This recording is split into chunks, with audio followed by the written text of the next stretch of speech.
वाले बच्चों, आज हम लोग ले रहे हैं एक्सरसाइज 4.6 और ज्यादा बात ना करते हुए सीधे आते हैं क्वेश्चन पे। एक्सरसाइज 4.6 क्वेश्चन नंबर 11 है और 11 क्वेश्चन नंबर 6 मार्कर का टॉपिक है।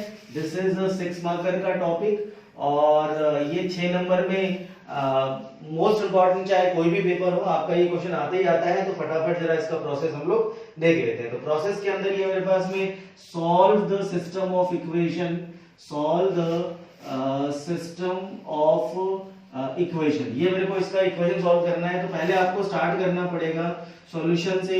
आपको एक मैट्रिक्स बनाना पड़ेगा 2 1 0, मतलब ये मैं जो मेरे पास ये इक्वेशन दिख रहा है इसके मैं कोफिशिएंट ले आऊं और यहाँ पर आपको यदि x नहीं दिख रहा तो आप यहाँ पे 0x ले लीजिए। ठीक है, ये मैंने इसका 0x ले लिया, आपके पास ये हो गया। अच्छा, आगे ये कोफिशिएंट मैं ले रहा हूँ। पहले मैंने x के कोफिशिएंट लिए, फिर ये कितना दिख रहा है 1 माइनस का 1 और 3, ये दिख रहा है मेरे पास 1 और माइनस का 1 और ये कितना दिख रहा है माइनस का 5। दूसरा मेरे पास मैं लूंगा वेरिएबल, वेरिएबल में लेता हूँ x y और ये मैंने z ले लिया। और तीसरा मेरे पास में जो बनेगा वो मैं ले लेता हूँ, दैट इज b। तो मेरे पास b इज इक्वल टू कितना निकल गया, एक और मैट्रिक्स में ले रहा हूँ, दिस इज 1 एंड 3/2। तो इस तरह से आपको 9 ये 3 मैट्रिक्स आपको लेना है। That is question copy wrong तो नहीं है ना? अच्छा ठीक है। तो ये 3 मैट्रिक्स मैंने इस तरह से लिया, एक मैंने कोफिशिएंट कर लिया, दूसरा मैंने x मतलब वेरिएबल कर लिया, तीसरा मैंने कांस्टेंट कर लिया। अब आप यहाँ पे देखेंगे तो ये this is ax is equal to में b। तो ये जो आपके पास में इक्वेशन है इसको सेटिस्फाई करेगा ही, क्योंकि आप जब इन दोनों का मल्टीप्लाई करोगे तो आपका ये b आएगा। तो this is ax is equal to में b और यहाँ पर there is something copied wrong 2y है, एक बार मैं कंफर्म कर लेता हूँ। This is 2x minus y x minus 2y minus z 3/2, हाँ 3y, चलो ठीक है। 5 और z इज इक्वल टू कितना है 9 है। ठीक है, तो अब इसके अंदर क्या करना है, ये आपके पास इन दोनों का मल्टीप्लाई करके आप देखोगे तो ये इसका सेटिस्फाई करेगा। 2 into x 1 into y 1 into z is equal to 1 satisfy कर रहा है। यहाँ पर एक इंपॉर्टेंट स्टेप आपको डालना है, this is called as pre multiply by a inverse to both the side. तो बोथ द साइड आप क्या करो, दोनों साइड मल्टीप्लाई कर दो आप, multiply by to both the side. तो अब मैं इसमें मल्टीप्लाई कर रहा हूँ तो ये कितना निकल गया, this is a inverse into a into x is equal to a inverse और इनटू में b। अब जरा ध्यान से देखो, ये प्रॉपर्टी होती है a इनवर्स इनटू a, मतलब किसी मैट्रिक्स में यदि आप a का मल्टीप्लाई करते हो, देखो इनवर्स की डेफिनेशन वही होती है, किसी मैट्रिक्स में यदि हम उसके इनवर्स का मल्टीप्लाई करते हैं तो आंसर कितना आएगा मेरे पास, आंसर आएगा आइडेंटिटी मैट्रिक्स। और ये कितना निकला आपका इनवर्स b। और आइडेंटिटी मैट्रिक्स ये बोलता है कि आइडेंटिटी मैट्रिक्स में आप किसी मैट्रिक्स का मल्टीप्लाई करो तो आंसर आपका वही आ जाएगा, this will B a inverse into में b। तो ये आपका निकल गया x। अब आपके पास में जो a इनवर्स आया है, a इनवर्स निकालने के हमारे पास में 3 मेथड है। तो 3 मेथड मेरे पास, पहला वाला मैंने जो एलिमेंट्री किया था उसके अंदर बताया था मैट्रिक्स के अंदर, पहला वाला मेथड होता है मेरे पास में एलिमेंट्री वाला। दूसरा वाला मेथड मेरे पास जो आज हम करेंगे एडजॉइंट का फॉर्मूला मेथड, एडजॉइंट फॉर्मूला, ये भी शायद पिछली क्लास में मैंने डिस्कस किया था। और तीसरा मेथड आपके पास बाकी है, this is called hands find method. तो मैं आज इस वाले मेथड का एडजॉइंट फॉर्मूले का यूज कर रहा हूं मैं। और एडजॉइंट फॉर्मूले का मेथड आपको जो फॉर्मूला है, I will write over here a inverse is equal to adjoint of a divided by a का डिटरमिनेंट। चलो तो पहले हम क्या करते हैं, एडजॉइंट निकालने के लिए आपको पता है पहले हम इसका कोफैक्टर निकालेंगे। तो डायरेक्टली अब इसका मैं यहाँ पर कोफैक्टर लिख रहा हूँ, को फैक्टर ऑफ a। तो कोफैक्टर ऑफ a में हमारे पास एक मैट्रिक्स आएगा और मैट्रिक्स में आपके पास में ये 4 नेगेटिव आप पहले से लगा लो। देखो ये स्टेप इंपॉर्टेंट है, ठीक है। ये स्टेप आपका कोफैक्टर वाला सही निकल गया तो आपका बाकी पूरा आंसर आपका आगे जो करेक्ट ही रहना है। चलो ये आपका कितना निकला, मैं कोफैक्टर लिख रहा हूँ तो पहले 2 का लिखेंगे, दिस रो कैंसिल ये माइनस माइनस प्लस का 10 प्लस का 3, तो कितना निकलेगा, दिस इज 13। अगला कौन सा 1 है, ये रो गई और ये कॉलम गया, दिस इज माइनस का 5 एंड 0, तो ये कितना हो गया, दिस इज योर प्लस का 5। अच्छा, अगला ये रो गई एंड ये कॉलम L बन रहा है, दिस इज 3 1 जा 3, तो इसका कितना निकला, ये निकला 3। अगला 1 का ले रहा हूं मैं, T बन रहा है, ये रो गई और ये कॉलम गया, माइनस का 5 माइनस का 3 इज माइनस का 8, तो कितना हो जाएगा, दिस विल प्लस का 8। अगला ये ले रहे हैं हम लोग, माइनस का 10 आएगा, इस वाले का आएगा माइनस का 10। अगला मैं इसका निकाल रहा हूँ -1, देखो T बन रहा है, ये रो गई ये कॉलम गया, दिस इज 3 2 कितना निकला, दिस इज 3 2 माइनस का 6 आया। अगला इस वाले का ले रहे हैं हम लोग, L बन रहा है, L की शेप, ये रो गई ये कॉलम गया -1 एंड प्लस का 2, -1 और प्लस का 2 इज प्लस का 1 आएगा। इस वाले का लिया मैंने -1 और प्लस का 2 बिकॉज बीच का माइनस था। इसका ले रहा हूं मैं, ये हो गई और ये कॉलम गया, this is -2 and -1 is minus का 3, तो ये कितना निकल जाएगा, प्लस का 3 आ जाएगा, प्लस का 3 आ जाएगा। और लास्ट में आपका ये हो गई और ये कॉलम गया, दिस इज 2 2 सा -4, -4 और -1, तो कितना निकलेगा, माइनस का 5। तो ये आपका कोफैक्टर है, ठीक है।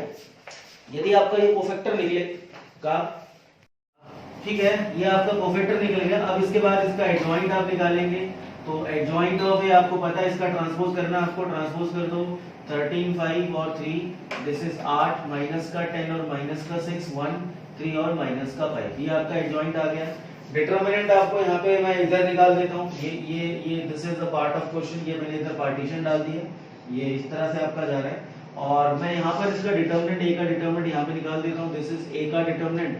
तो एक्सपांड हम कॉलम से कर लेते हैं इसको, तो मैं यहाँ पे लिख देता हूँ, this is expanding along the column, expanding along the column, column 1 से एक्सपैंड कर रहा हूँ उसको मैं, दिस इज 2 2 का आपका ये रो गई, ये कॉलम गया 5 2 सा 10 प्लस का 3 इज 13 और फिर माइनस का 1 है, देन ये रो गई, ये टी बन रहा है आपके पास, ये कॉलम गया तो ये माइनस का 5 और माइनस का 3, माइनस का 5 और माइनस का 3, तो दिस इज ए का डिटरमिनेंट इज इक्वल टू 26 और प्लस का 8, सो ए का डिटरमिनेंट इज इक्वल टू 34।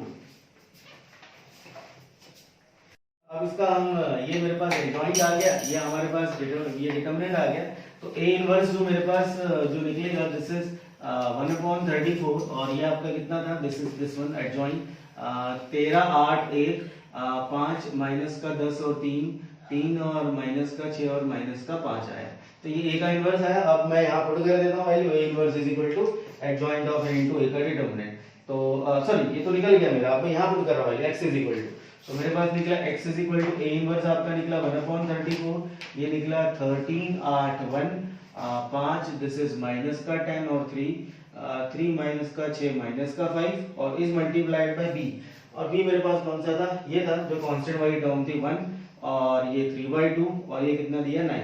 अब इनका मल्टीप्लाई कर लो आप, तो x is equal to 1/34, multiply करना आपको बता रखा है, हल्का सा आप ऑर्डर देख लेना और ये 7 ऐसा बना लेना भैया, मेरे को तो बड़ा वो लगता है, एक बार मैं बना ही लेता हूँ ताकि मेरा गलत निशान लग जाए, निशाना सही लगना चाहिए। तो ये कितना निकलेगा, 13 1 जा 13, 2 से घटा 4 4 3 जा कितना निकला 12 और प्लस का 9, अगला 5 1 जा 5 माइनस 2 5 जा 10 माइनस का 5 और 3 कितना निकला माइनस का 15 और 9 3 जा कितना निकलेगा 27। चलो अगला कितना, दिस इज 3 1 जा 3 3 का इसमें किया, 2 से काटा कितना निकला 2 3 जा 6 और 3 3 जा कितना निकलेगा माइनस का 9 और माइनस का 45। चलो मल्टीप्लाई कर लिया, तो मेरे पास ये जो मल्टीप्लाई करके निकला, दिस इज 1/34। अब ये इनको ऐड कर लो, 13 25 25 और प्लस 9 कितना निकल गया 34, ये माइनस का 10 और 17 तो कितना निकलेगा 17, ये आपका 6 माइनस का 51 आ रहा है, तो माइनस का 51, तो 34 का डिवाइड देखो तीनों में जाएगा आपका, 34 से 1/34 है, तो डिवाइड करेंगे 34 1 34, तो x इज इक्वल टू निकलेगा, this is 1 17/34, that is going to be how much, is 1/2 और 51 तो 3.2 आएगा, बिकॉज 17 3 जा 51 और 17 2 जा कितना निकलेगा माइनस का 3/2 and that is equal to your x y and z। तो ये मेरे पास निकला, ये हमने वही करा है, इक्वेशन का सॉल्यूशन निकाला, solve the system of equation का है मैट्रिक्स मेथड, तो आपके पास ये फॉर्मूला है x is equal to 1 y is equal to 1/2 z is equal to 3/2। अब लास्ट में और लिख लो आंसर में, तो आंसर में आपको ये ऐड कर लेना, what is answer, the x is equal to 1 y is equal to 1/2 z is equal to minus का 3/2। ठीक है, एक और क्वेश्चन प्रैक्टिस करवा देता हूं मैं, ठीक है। इसी के बाद बैक टू बैक हम क्वेश्चन नंबर 12 ले रहे हैं, तो फटाफट जरा 2-3 क्वेश्चन की प्रैक्टिस कर लेते हैं, ताकि देखो आना तो बहुत अच्छी बात है, मेथड याद हो जाएगा, मगर प्रैक्टिस करोगे तो आपका आंसर सही निकलेगा, तो प्रैक्टिस करना जरूरी है। तो प्रैक्टिस करने के लिए दो मैं यहाँ करके दिखा, बाकी आप लोग घर पे करना प्रैक्टिस। तो फिलहाल मेरे पास एक मैट्रिक्स लेंगे, दिस इज 1 कोफिशिएंट है 1 2 1 2 1, दिस इज -1 1 और 1, और ये निकल गया 1 माइनस का 3 और 1। दूसरा मेरे पास x इज इक्वल टू कितना निकलेगा, that would be x y and z, and v is equal to कितना निकलेगा 402। चलो तो ये आपको लिखना पड़ेगा ax is equal to b, और x is equal to a inverse b, वो प्री मल्टीप्लाई के स्टेप यहाँ पे डाल देना, मैं डायरेक्ट लिख रहा हूँ। प्री मल्टीप्लाई करके आपका इधर आएगा, प्री मल्टीप्लाई करके a इनवर्स b आएगा। अच्छा, अब a इनवर्स निकालने का फॉर्मूला आपको मालूम है, तो पहले क्या करता हूँ मैं, सीधे आपका यहाँ पे कोफैक्टर निकालता हूँ। तो पहले प्रोसेस याद हो जाना चाहिए, कोफैक्टर निकलेगा, फिर एडजॉइंट निकलेगा, फिर डिटरमिनेंट निकलेगा, डिवाइड कर दो, ये सबसे मेन स्टेप है। कोफैक्टर में पहले से आप 4 नेगेटिव लगा लो, तो ये हमने क्या करे 4 नेगेटिव लगा लिए कोफैक्टर में। अच्छा, अब जो कोफैक्टर में 4 नेगेटिव, अब वही आपको हाइड एंड सीक करना है, टी और एल बना बना के आपको निकालना है। तो पहला मेरा कौन सा 1 है, ये रो गई, ये कॉलम गया, दिस इज 1 प्लस का 3 कितना हो गया ये 4। अगला इसका लिया, ये रो गई, ये कॉलम गया, टी बन रहा है, दिस इज 2 प्लस 3 बिकॉज बीच का माइनस है, तो 2 प्लस 3 इज 5, तो ये कितना निकला 5। ये रो गई, ये कॉलम गया, दिस इज 2 माइनस 1 इज 1। अगला ये रो गई, ये कॉलम गया, माइनस 1।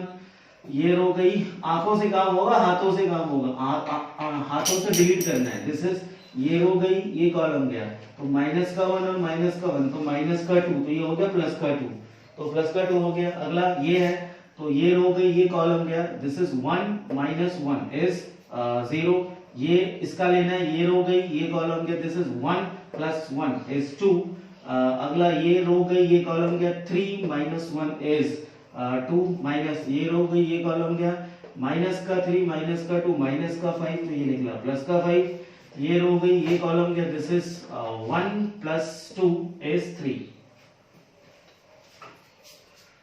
तो ये हमने इसका कोफैक्टर निकाला। अब हम इसका निकालेंगे, क्या निकालेंगे, वही जो निकालते हैं रोज, और रोज क्या निकालते हैं हम लोग, मैट्रिक्स का डिटर्मिनेंट। कोफैक्टर पहले इसका वो निकाल लो, एडजॉइंट। तो एडजॉइंट में हम यहाँ निकाल लेते हैं, adjoint of A that would be equal to, अच्छा एडजॉइंट मतलब कोफैक्टर का ट्रांसपोज कर दिया, 4 माइनस 5 1, 2 0 माइनस 2 2 5 और 3।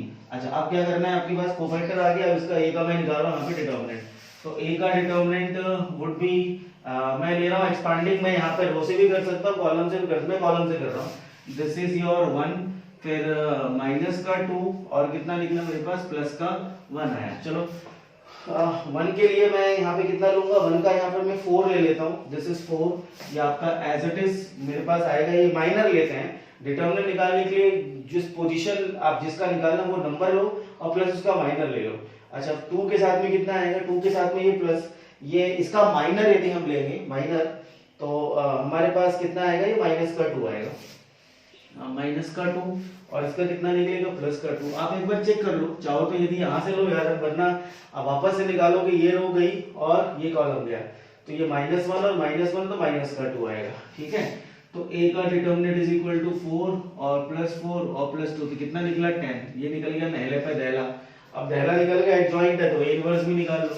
तो a का इनवर्स इज इक्वल टू कितना निकला, दिस विल बी, a का इनवर्स निकला आपका 1/10, 1/10। एडजॉइंट आपका कितना है 4 5, दिस इज 4 माइनस का 5 और 1, दिस विल बी 2 0 और माइनस का 2 2 5 3, दिस इज 2 5 और ये कितना निकल गया 3।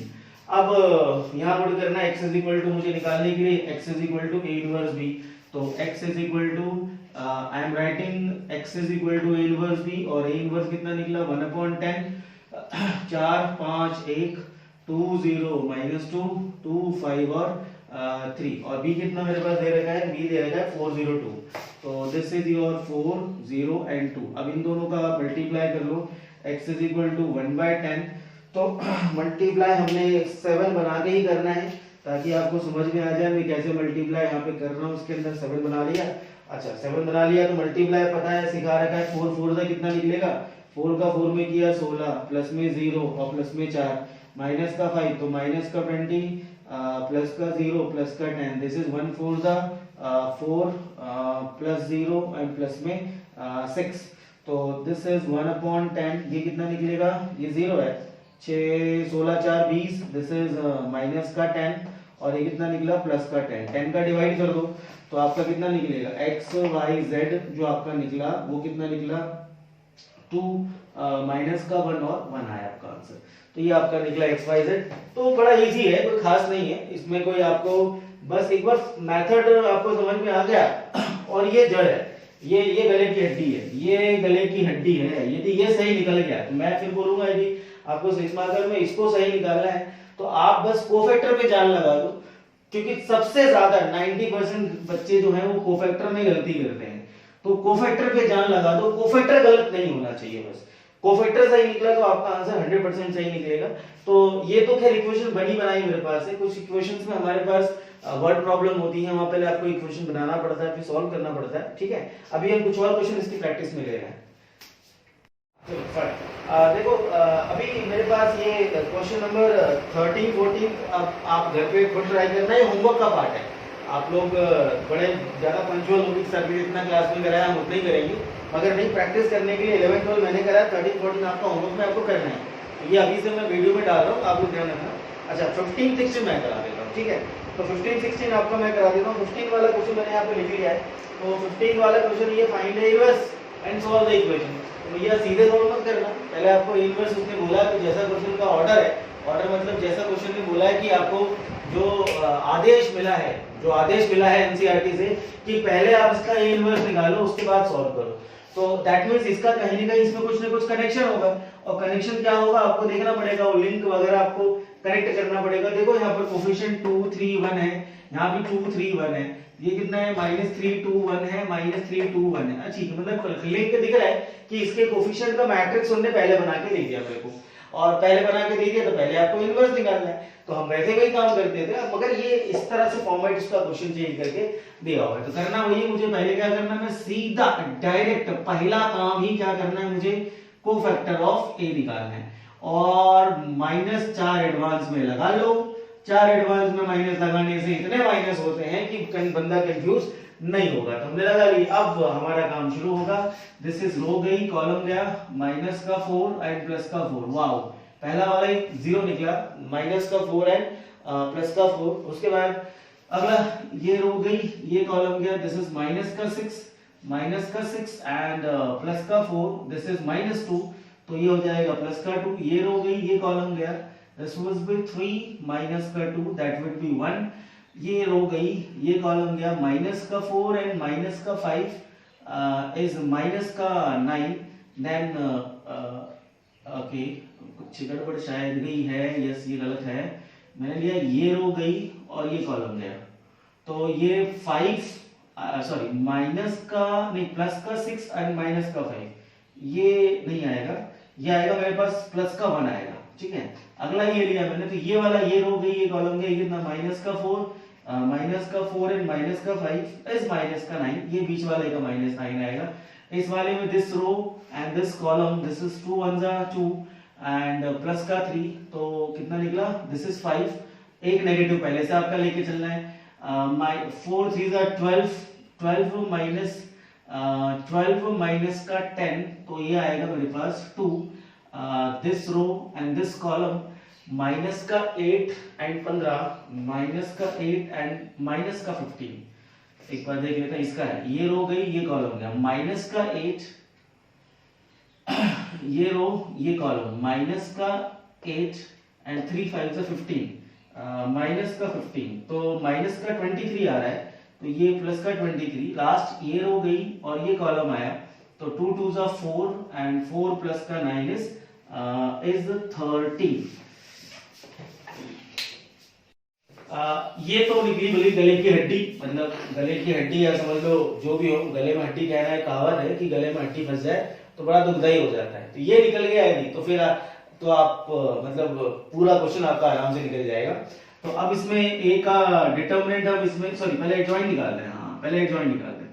तो एडजॉइंट में आप इसका ट्रांसपोज कर दीजिए, तो ट्रांसपोज में 0 2 1 माइनस का 1 माइनस का 9 एंड माइनस का 5 2 23 एंड 13। अच्छा अब ये कोफैक्टर एडजॉइंट, अब क्या निकाल लो उसका, ए का डिटरमिनेंट निकाल लेते हैं। तो एक्सपांड, ये लेते हैं पहले 2, फिर लेते हैं प्लस का 3, मैं इसको रो वाइज कर रहा हूँ, एक्सपांडिंग अलोंग रो वाइज, मेरी मर्जी और आपकी मर्जी भी है यार, आप जहां से चाहो वहां से निकाल लो, ऐसा तो मेरी मर्जी आपकी मर्जी भी है, आप रो से भी कर सकते हो, कॉलम से भी कर सकते हो। और प्लस का कितना, देखो माइनस ही बीच वाला मैंने प्लस हुआ, बिकॉज ये बीच में माइनस था तो माइनस मैंने प्लस ले लिया, ठीक है। अब हम लेते हैं ये, इसका तो 0 आएगा, आप चेक कर लो, इस वाले का आपका आएगा माइनस का 2, आप चेक कर लेना, और इस वाले का आएगा आपका प्लस का 1, वो भी आप चेक कर लेना। तो a का जो डिटरमिनेंट कितना निकला, दिस इज 0 माइनस का 6 एंड प्लस का 1, तो a का डिटरमिनेंट कितना निकला, माइनस का 1। ठीक है, तो ये एडजॉइंट आ गया, कोफैक्टर आ गया, तो मैं इनवर्स भी निकाल ही देता हूं। तो a इनवर्स का पहले फॉर्मूला लिख लेना। फॉर्मूला क्या बनेगा मेरे पास, this will be adjoint of a divided by a का डिटरमिनेंट। तो आपका जो डिटरमिनेंट आया माइनस का 1 आया, तो दिस इज माइनस 1/1 और the adjoint is this one, this is 2 0 1 minus का 1 माइनस का 9 माइनस का 5 2 23 और 13, और इसमें माइनस 1 का मल्टीप्लाई करोगे आप, तो finally you will get finally जो आपका a इनवर्स जो निकलेगा माइनस 1 का मैं सबसे मल्टीप्लाई कर, सबके साइन चेंज हो जाएंगे, तो कितना हो जाएगा, दिस इज 0 -2 -1 1 9 और 5, और ये निकलेगा -2 माइनस का 23 और माइनस का 13। तो ये निकला आपका पहला part, this is called a inverse. अब पहला हमने ऑर्डर सीबीएसई के बुक का एनसीईआरटी का फॉलो कर लिया है, उसने बोला फाइंड a इनवर्स, तो हमने a इनवर्स तो फाइंड कर लिया। दूसरा ऑर्डर उसने दिया है कि उसके बाद हेंस सॉल्व द इक्वेशन, तो इसमें आपको do you need to find out, this is ax is equal to b, तो x इज इक्वल टू वही सेम a इनवर्स इनटू में कितना निकला, b निकला। अब मैं a इनवर्स निकालूं कि a इनवर्स निकला पड़ा है, तो एवरीथिंग इज देयर मेरे पास। a इनवर्स मुझे कि कोएफिशिएंट इसके सेम थे, तो मैं दोबारा थोड़ी निकालूंगा इसका इनवर्स, तो ये वाला इनवर्स मैं इसका ले लेता हूं। तो x इज इक्वल टू आपके पास a इनवर्स कितना, 0 -2 -1, दिस इज 1 9 और 5 एंड -2 माइनस का 23 माइनस का 13, और इनटू में b कितना दे रखा है, 11, ये वाला होता है b मेरे पास, 11 माइनस का 5 और माइनस का 3। तो अब इसका मल्टीप्लाई हम कर लेते हैं। तो पहले मैं 7 बना लेता हूं। एक 7 बनाने में किसका क्या जाता है, ताकि आपका निशाना सही लगे, वरना निशाना गलत बैठ जाता है। 11 का करेंगे 0 में, समझ में आता है मल्टीप्लाई ना, हाँ 11 का करेंगे 0 में, फिर -5 का किसमें करेंगे, -5 का करेंगे 1 में, तो कितना निकलेगा, माइनस का 5 और माइनस माइनस प्लस का कितना निकला 6। चलो अब -2 इंटू कितना, ये 22 माइनस का 45 और माइनस माइनस प्लस का 63, तो कितना निकल गया 69, 23 का सॉरी ये माइनस का कितना निकला, दिस इज माइनस का 11 माइनस का 25 और प्लस का कितना निकल गया 39। तो आपका जो आंसर आएगा वो आपके पास आया 5 और 6, ये आपका निकला -1। आप इन दोनों में से सब्ट्रैक्ट कर लो तो बचा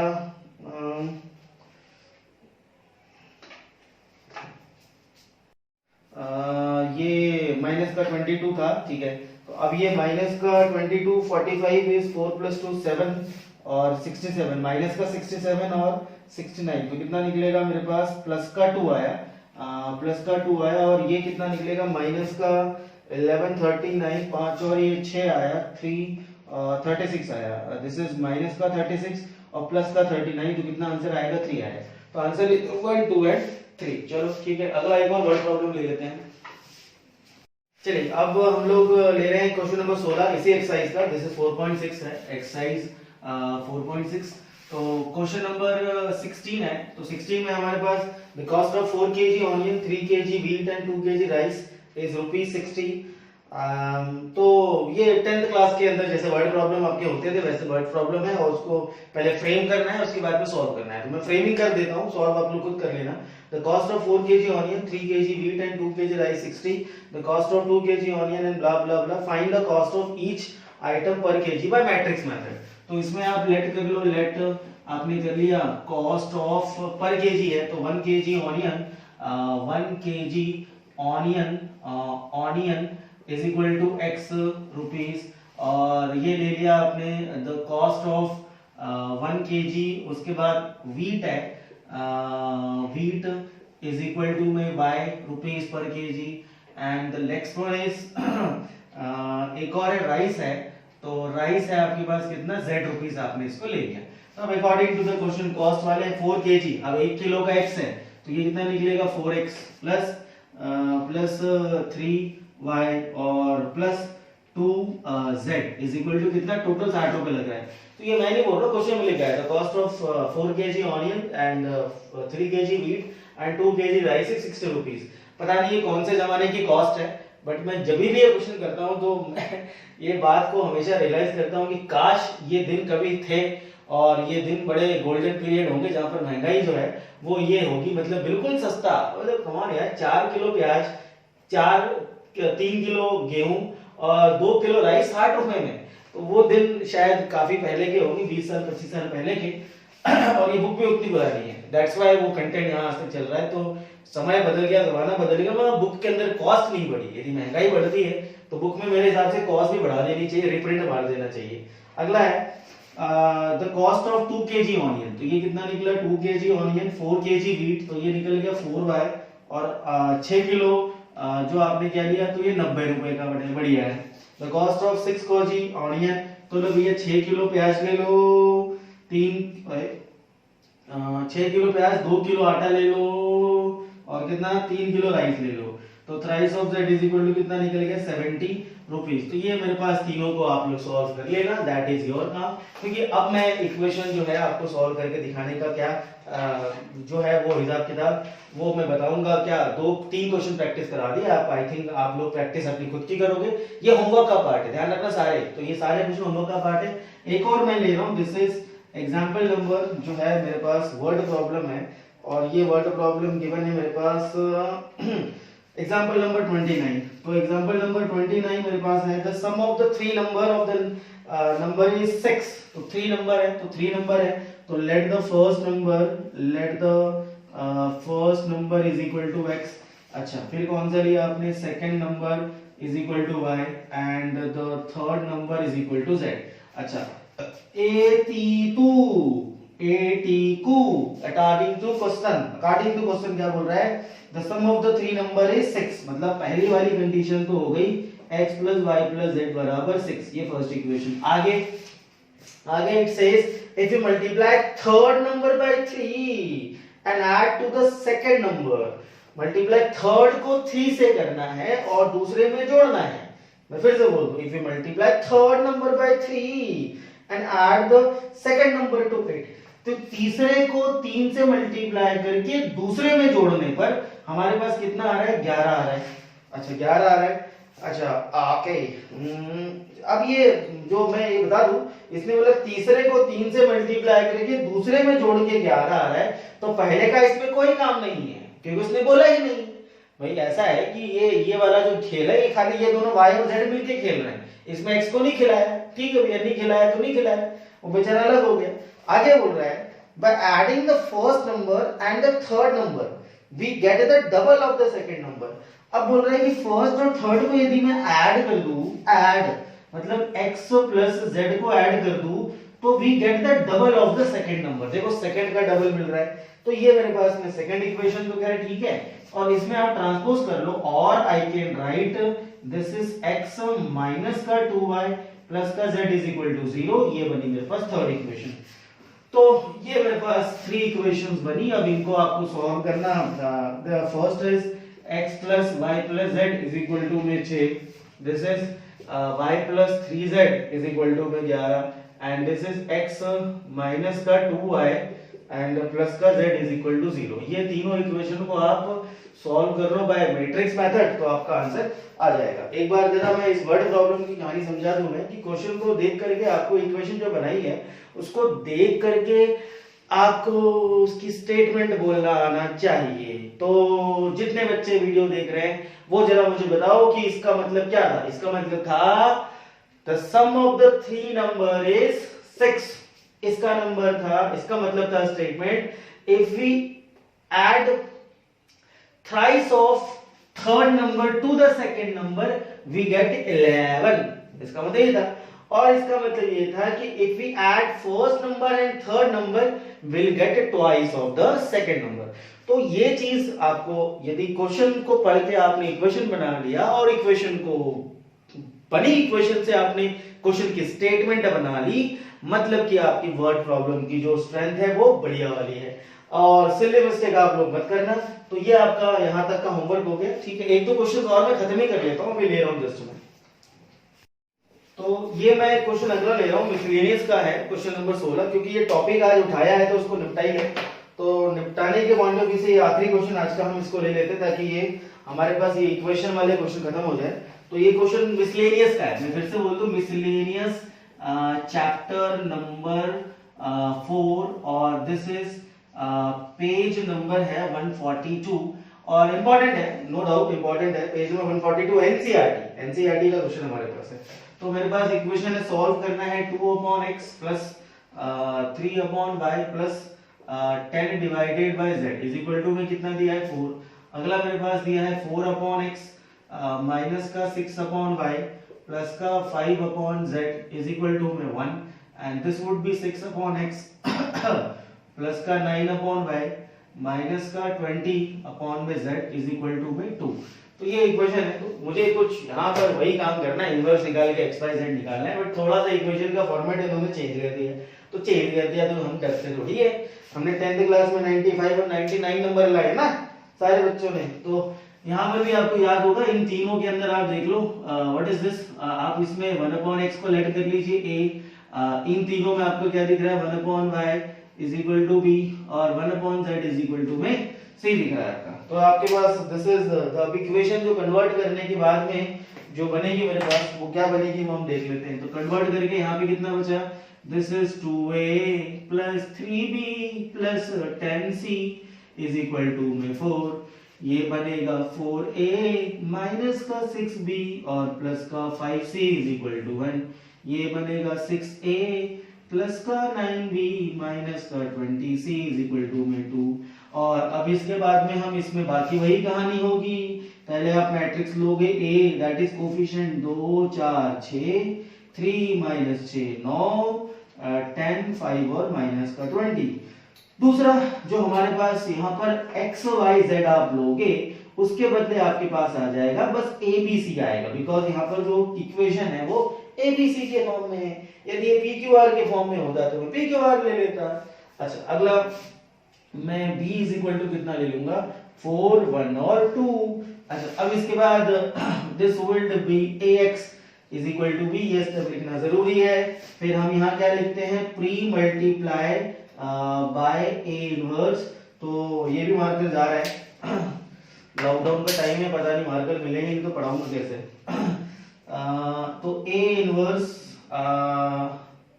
का मल्टीप्लाई करने पर जो आपके पास आएगा x इज इक्वल टू में a इनवर्स और इनटू में कितना आएगा b आएगा, x इज इक्वल टू में a इनवर्स b। तो x inverse a into b। अब आगे आप लोग कर लेना भैया, इनवर्स तो आपको पता है पहले इसका कोफैक्टर निकलेगा, फिर इसका एडजॉइंट निकलेगा, फिर इसका डिटरमिनेंट निकलेगा, डिवाइड करके इनवर्स निकलेगा, इनटू b से मल्टीप्लाई कर देना और आपका पहले abc निकाल के फिर यहाँ पुट करके आपका xyz निकलेगा। ये भी आपका क्वेश्चन होमवर्क में है। सबका होमवर्क जितनी जल्दी हो सके 10 घंटे के अंदर अंदर मेरे को आपको सबको सेंड करना है, काम डिले मत करना क्योंकि स्पीड बढ़ने वाली है और ये कोई टेम्परेरी काम नहीं चल रहा है। ये जो क्लासेस हम कर रहे हैं मैनेज, ये टेम्परेरी नहीं है 5 7 8 10 दिन के लिए। मैं एक आधी क्लास और लेकर के चैप्टर खत्म करूंगा, will move on calculus, derivative सबके स्कूल में चल रहा होगा और मैं वेट कर रहा हूँ कि जरा सब लोग सेटल हो जाए, फिर हम लोग डेरिवेटिव शुरू करेंगे। और डेरिवेटिव ही तो मेन चीज है 12th में, कैलकुलस जो आपने करना है तो उसका इंतजार खत्म होने वाला है, बस एक आध वीक और लगेगा हम लोगों को एंड देन एक आध वीक नहीं, शायद और ज्यादा बोल गए, 4 से 5 दिन और लगेगा। 4 से 5 दिन में हमें डेरिवेटिव शुरू करना है, that is the main stream of the 12th class. और ये सिस्टम अभी हमारा 4 5 2-3 महीने, आई डोंट नो कितना भी, जो भी हो, डिपेंड्स ऑन की सिचुएशन कैसी रहती है, बट सिचुएशन जाए भाड़ में, हमें अपना काम करना है। दुनिया में जिसको जिसको जो ड्यूटी रिस्पॉन्सिबिलिटी मिली है वो सब लोग, आज डॉक्टर्स अपना काम कर रहे हैं, पुलिस अपना काम कर रही है। This is a lockdown period, this is a very difficult period. आज के समय में रियली मैंने लाइफ में ऐसी सिचुएशन नहीं देखी थी, बट ठीक है, मैं इसको इस तरह से देखता हूँ कि जिसकी जो ड्यूटी है उसको अपनी ड्यूटी पूरी करनी है। तो पुलिस अपना काम कर रही है, डॉक्टर्स अपना काम कर रहे हैं, हमें अपने घर में रहना है, हमें घर से बाहर नहीं निकलना है, ना मुझे निकलना है ना आपको निकलना है, एंड घर के अंदर रह करके हमें अपनी ड्यूटी पूरी करनी है। और हमारी ड्यूटी ये है कि हमें अपना सिलेबस टाइम पे धीरे धीरे करके कंप्लीट करना है। आपकी जो भी प्रॉब्लम हो, जो भी डाउट्स हो, I am ready to take, but हाँ, आप लोग पहले एक कदम बढ़ाओ तो मैं 4 कदम बढ़ाऊंगा, ऐसा मैंने हमेशा से कहा है आपको। तो प्लीज बेटा लोग होमवर्क टाइम पे करना, रिप्लाई करते रहना, होमवर्क का फटाफट मैसेज करके मेरे को भेजो और stay at home and stay safe. Bye.